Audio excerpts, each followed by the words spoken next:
سړی چې مخصوصا ویده کېږي په اخلاص باندې درې وارې دغه توبه وباسي استغفار استغفر الله الذي لا اله الا هو الحي القيوم واتوب الیه الله دې د صغائر ګناه معاف کړي که د دریاب د څپو د ځګ په انداز ویم که د ونو د پاڼو په انداز ویم که دغه د ریګ غونډۍ چې جوړي د هواګانې چې چلیږي دا بعضې ځای کې ریګونه راتاوي که دومره ګناه ویم که د دنیا د شپو په انداز ویم خو دا ټول مخکې موږ تصویر د اهل سنت والجماعت رایه دا د صغائر په نیکو اعمالو باندې معاف کېږي کبایر په توبه باندې اوس نو چې توبه یې وایسته په دغه توبه باندې خدای پاک د دغه انسان ګناه معاف کوي د دغې وجې نه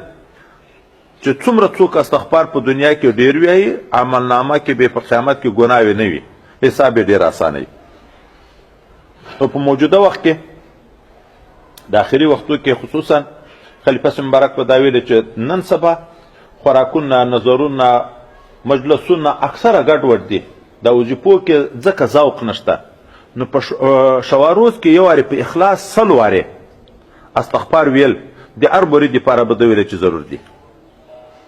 په نیت توبې سل وارې استغفر الله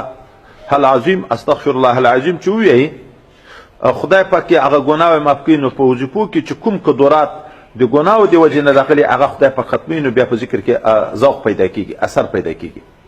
استغفر الله العظیم نبی علیه السلام هم په آخر عمر کې چې الله حکم د استغفار وکړو په ورځ کې به سل وارې استغفار ویلی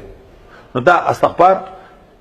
که دغه جامع لفظ باندې وي چې درې وارې وییم استغفر الله الذي لا اله الا هو الحي القيوم واتوب الیه الله تعالی ټولې ګناه ورته معاف کوي